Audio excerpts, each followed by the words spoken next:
to shape-shift. You can.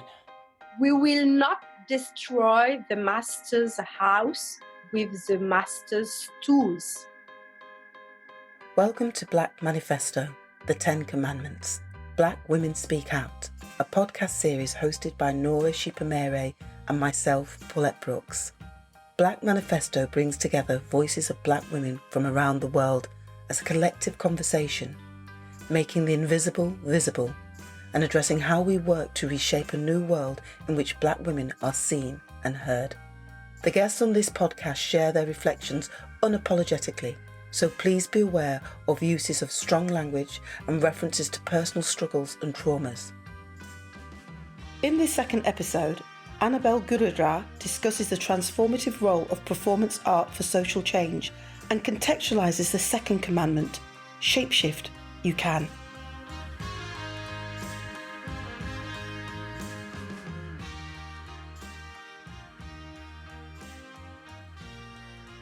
As a performance artist who's constantly shape-shifting, what role does metamorphosis play in your practice? In my art, I constantly transform myself. I think it appears with my practice of buto. I mean, this expressionist dance from Japan during many years, where the metamorphosis, transformation of the body is the point. I mean, inside the buto, to come back to our own origins or to our own self memories. And the fact that now I'm more in a kind of somatic practice with self-breathing, all this helped me a lot with this kind of metamorphosis on stage. So for me, to metamorphose myself is always a process where I come through my artistic work and how it can go further for me. So in some ways, you took up metamorphosis and you look at the fact that you were a teacher of African history and literature and then moved into expression and movement. That's a metamorphosis within itself. Can you talk a little bit about that? Yes. While I was teaching literature and history, I was dancing at the same time. And I belong to an Afro-Brazilian dance troupe. It was in Paris. And at the same time, I was at la Sorbonne. And I practiced a lot ritualistic candomblé dance. I was very steeped in this dance, very involved, engaged in this dance. And all the time I was dancing. But there was one point, the years 2000, something like that, I met musicians from contemporary improvised music who gave me the opportunity to perform alone on stage with them. At that point, I felt very free in my movement, very free in my body. And it helped me to take the step and devote myself entirely to dancing and no more teaching literacy and history. The fact that I involved myself in the history of Africa because I was living in Africa when I was young, in Congo-Brazzaville, Pointe-Noire, and in Dakar, Senegal. It helped me to jump into modern dance, Afro-modern dance, and Afro-Brazilian dance. So for me, it was very familiar to be there and not to be in contemporary dance, for example, if we have to make category inside dances. Yeah, and categories inside dances. You've talked about candomblé. Could you want to just explain what candomblé is? Because I think a lot of the listeners won't understand that dance term or even know what it is. Yes, candomblé is a religion from Brazil, and it comes from Yoruba, from Benin. It's the west of Africa. Candomblé can be an Afro-descendant kind of religion where you will make some ritual for your Yoruba, or your Lora. That means your entities, where we have entities of head, for example, and we have to, if we decide to devote ourselves to this kind of religion, we have to make some ritual to honorate our entities, because we, in candomblé, as in Cuban Santeria, for example, there is a Yoruba pantheon, which is not the Occidental or Western pantheon, but is Yoruba pantheon, which means from west of Africa. And we have to make some rituals. And it's a religion that we live in communities. So it's came from slavery time, where we live in sugarcane plantation. And in Martinique, it's very special because I come from Martinique, because we have to, as in Cuba, we have to hide, or to, the master of the plantation doesn't have to see that we practice our own religion from Africa. So there is a mixity between Catholic religion and Yoruba religion from Benin. And this mixity, this syncretism of religion, you can find it in Brazil, where there is mixed people, or in Martinique, Guadeloupe, or in Cuba, or in Haiti with the Vodou, etc. This is religion from this part of Caribbean area. And that's really interesting, because you're using live art, which can be transgressive and revolutionary. Your manifesto, the very first performance art called FIAP, how did you navigate that with these complexities and different cultures that you're talking about, that some are hidden, and in some ways you're now exposing? Tell us a little bit more about that. The first desire when we decided to create this festival, I said we because I'm not alone. I'm with Henri Tollio, which is not with me, but Henri Tollio is my husband, and at the same time, he came from Guadeloupe and is a co-curate the International Festival of Performance Art with me in Martinique, and he's a visual artist. And we perform a lot together. So when the first desire, when we decided to create this festival, was to focus on the Americas. So we wanted to make a kind of vertical line, and no more a kind of horizontal line with Europe, but more a vertical line concerning all the Americas. When I say Americas, I mean Canada, United States, Central America, Caribbean area, and South of America. This is, for me, the vertical line about Americas. So for us, it was a kind of decolonial process, not to be more in a horizontal way, but more in a vertical way, and invite artists from this area, artists from the Afro-Caribbean diaspora, so that our Martinican audience can recognize themselves through the body of guest performers. Black bodies talk to others' Black bodies. And for us, it was very important to begin by this point, because we know that when Black bodies talk to other Black bodies, the impact would be even stronger.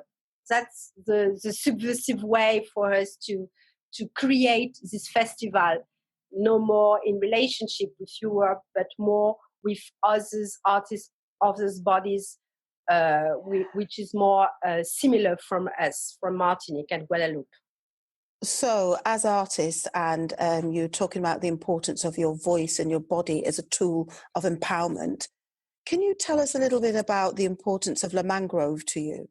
Yes, I invented the concept of mangrove vert. Yes, I invented it long times ago, because I use from time to time to translate the things that I realized en bas feuille or en bas bois. In Creole, that means hidden things. That means that I do not show at first glance the things that I have to do, I have to prepare, because people cannot see it. It's forbidden to see. So it's en bas bois, en bas feuille. For this, I want to quote Audre Lorde, which says, "We will not destroy the master's house with the master's tools." I will repeat this phrase again, because I think this sentence, which is so decolonial, helped me more and more each year. We will not destroy the master's house with the master's tools. That's absolutely brilliant. So we need our own tools to destroy the master's house. Which are our tools? So that's the question. I mean, it's a big question, no? It's a big issue. I think tools, if we have our own tools, but we cannot say which tools, or we have to hide the tools. So that's why I say en bas feuille, en bas bois, mangrove vert way. Because inside the mangrove, it's a place where the slave hidden themselves during the slavery because they know that the master and the dog of the master couldn't keep the slaves. So they hidden themselves, their body, inside the mangrove, which is a combination between the sea and the river, and with a lot of palétuviers, which are inside I don't know how to describe it, but it's a kind of rhizome of plants. Mm-hmm. The palétuvier, it's some plants, where you can go en bas bois, en bas feuille. For example, in Martinique, we have a dance which is very important, a dance of resistance or battle, which name is the damier or le ladja. Et le damier ou le ladja is a dance of battle. You have to struggle with your enemy. But in this way of doing it, you say, you can see me, but you cannot see me. You can see me, but you cannot see me. You can see me. And this is a way of using your body in a mangrove way, I think, too. So we have to honor our heritage now and make them our own tools to continue to resist from this globalization and capitalist society. And within that resistance, there is the important question of the gaze, of the onlooker, which, again, within your performance, it's something that you have to think about when you're pulling something together. Could you talk to us a little bit about that? For me, performance is not accessible to everybody. It could not be an elitist art. For me, that's why we choose performance as a media, Henri and I, when we decide to make this festival of performance art, or when we decide to perform on the street during the carnival or not during the carnival, to go outside the black box, to go outside the gallery, the museum, to go outside places where just, little people come, but not everybody. That's why it's important to put performance on the street, because we know that the impact will be very different. Why? Because when somebody comes in a gallery or a museum or a theater, he already have a principle inside his head. He already know a little bit what he want to see, what he look for. So he's a little conditioned because of his culture, education, and because he has money and everything. But on the street, it's really different, because there is people who didn't have the chance to go to school. They can really feel and understand the performance and take the performance for themselves and resolve the crisis as inside a performance. They can resolve by themselves the crisis of the performance act by, for example, magical religion, ritual, or by their own history or their own education, or they don't have to go to school of art to understand performance art. You know what I mean? And that's what we have concern about it in Martinique, because we are very few artists and very few come from performance art and from school of arts. But everybody know carnival, for example. So everybody knows how is a performative body during 3 days. Everybody knows this crisis inside our body and how we can be in a kind of folie, crazy mind and crazy body, and how we need these 3 days once time a year to reveal how taboo of society, to reveal how malaise, and to reveal the violence that inside this society. We don't know if this society in Martinique is in a post-colonial society or a colonial society or a neo-colonial society.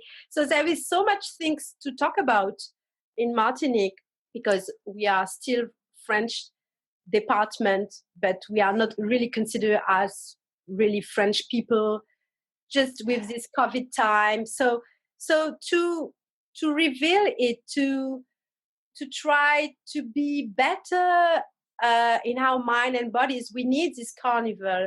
But I think we need carnival all the time. And for me, performance art inside on the street, it's a way to say, okay, you can also express yourself outside the carnival time. In some ways, the sophistication that runs throughout the Caribbean, because they've all got carnival, and you're talking about performance art as really a contemporary tool to use performance and to engage audiences. So can you just talk a little bit about why it is important to document and talk about the experiences and what it means to be Caribbean? Because it's very, very different to be Caribbean than to be British or African American. It is very, very different if you're from the Caribbean. Could you just talk a little bit why it's important to tell this Caribbean story, this Caribbean voice? I think it's really important. In daily life, for example, I make the choice to come back in Martinique and to live and work there and no more live in Europe, for example. So it is a political choice to come back to my country and live there with my people. There is a lot of violence, a lot of poverty and suffering, which continue to come generation by generation. We always, as today, struggle with our past of slavery and colonization by our cultures, by our mind and our bodies. And at the same time, we are French. So it is our nationality, our passport. No, we have a European passport. This is our language also, to speak French and Creole too. But this is the first language, official language is French. So at the same time, we live in Caribbean area, and this is our culture, our mind, and our body. So it's not so easy to manage this complexity, to repair the psychological damage, psychological trauma from the colonization and slavery, and live in peace with this story, and how much the country France will recognize this story and its past of slavery. So for us, it's really, the point is to find a dignity. And when I say that, I mean, it's so strong for me. To find a dignity, you really need to find, and everybody inside the society here in Martinique, we really need to find a dignity, a verticality. We really need to be respected and to be recognized in our complexity and no more in our exotism.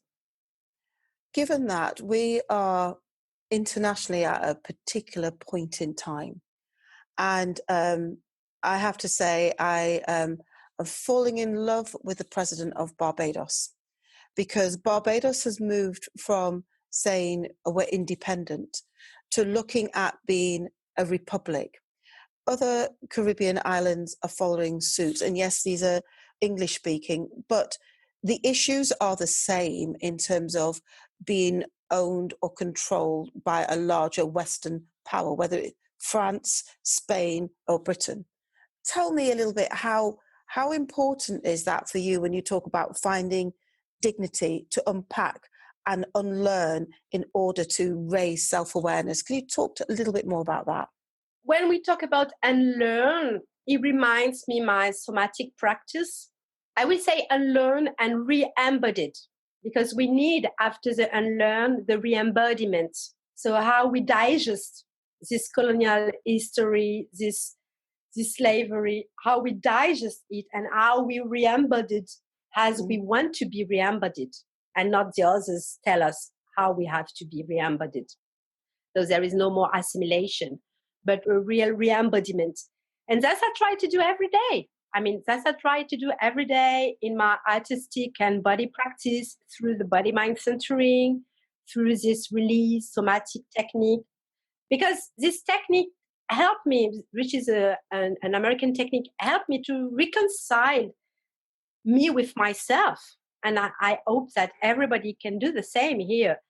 I don't know if we have to do this re-embodiment in an individual level, or if we can do this re-embodiment in a collective level. Because when we decide to cut off the status of the Impératrice Joséphine or Victor Schellcher, this is a very violent act. But after that, what we decide to do, so we need to re-embody it ourselves. We need to talk to each other more, to recognize more with the young generation, the old generation. There is a gap right now with this question of status. There is a gap here in Martinique because the old generation intellectual generation, and the young generation, which is more in a politic act, more violent act, because they need to do it. So now we have to recognize this and begin the re-embodiment together. So it's how to teach us to love ourselves. We need to love ourselves more and more and know more to hate ourselves, because the other say, it's not good what you do, you're wrong, etc., etc. So we need to take off all of this and say, okay, so now who I am and who I want to be, and how much I need love, and I take love for myself.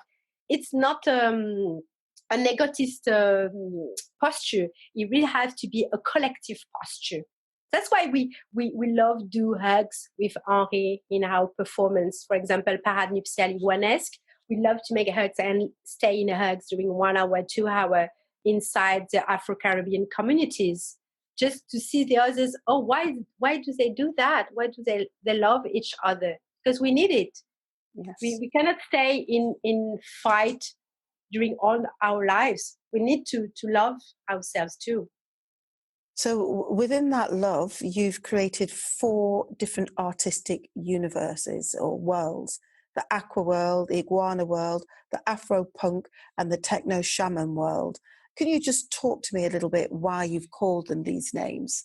This is with Henri Tolio, the visual artist from Guadeloupe, and my husband too. So aqua world refers to Yemaya.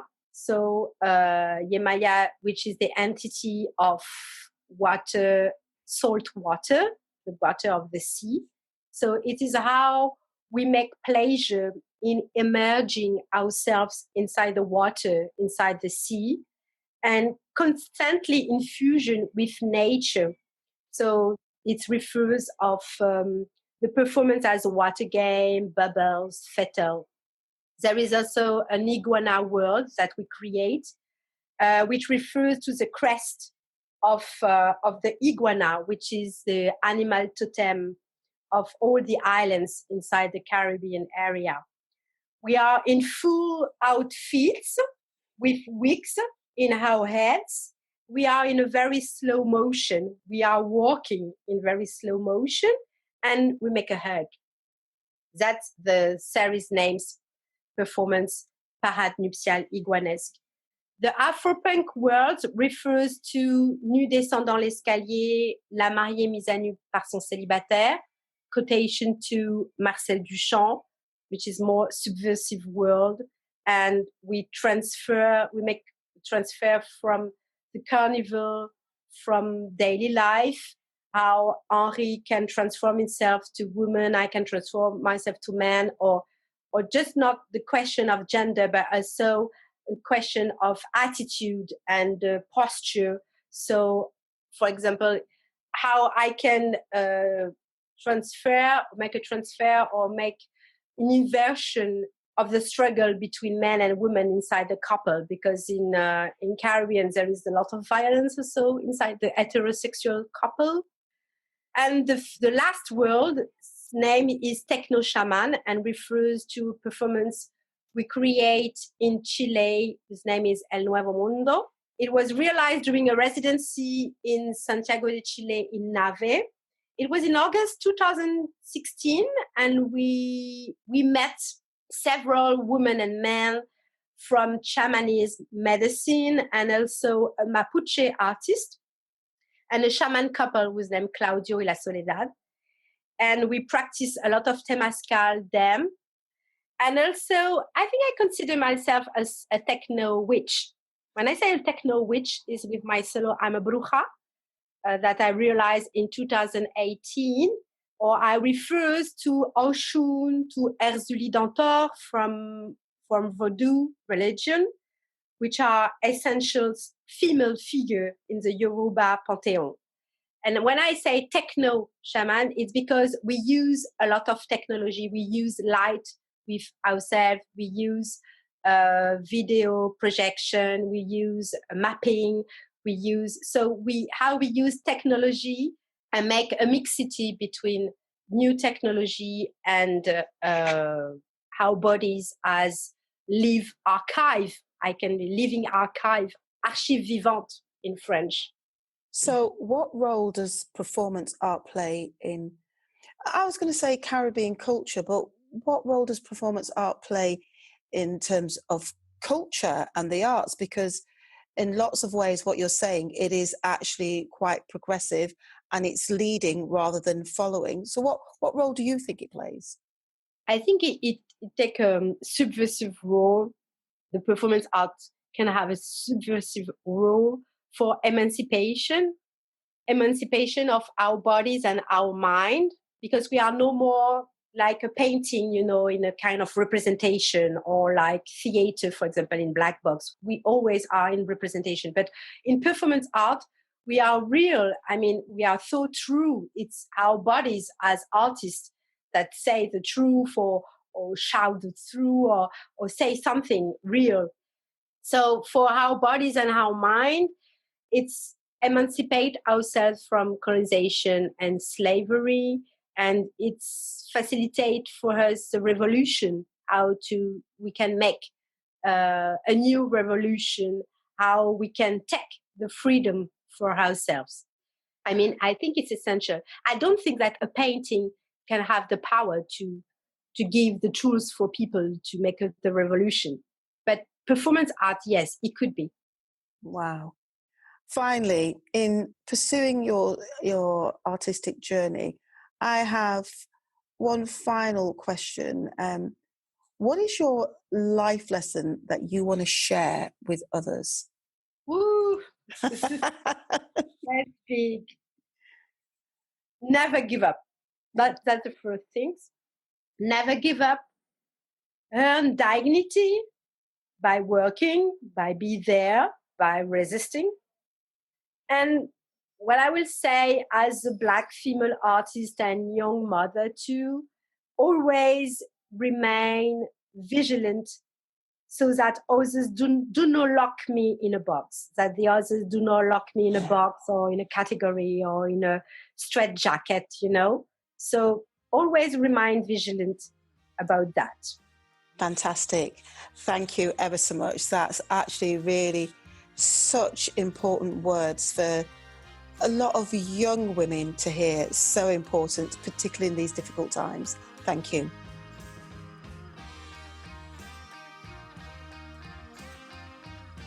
Thank you for listening. You can read more about Black Manifesto in Black Ink, a new publication from Serendipity, which brings together international voices from the African and African Caribbean diaspora and Indigenous communities to discuss Black arts, heritage and cultural politics. In the next episode of Black Manifesto, Nora and I will be joined by Yinka Essie Graves, dancer and choreographer, for the next commandment, free the feminine in you. The Black Manifesto podcast is sponsored by the National Education Union. This podcast was edited by Hannah Hethman and Julia Letts at Better Lemon Creative Audio, with research by Miss Thora Allison and Amy Grain. For further information on context to support your own learning, visit our Resources for Change page at serendipity-uk.com. Thank you.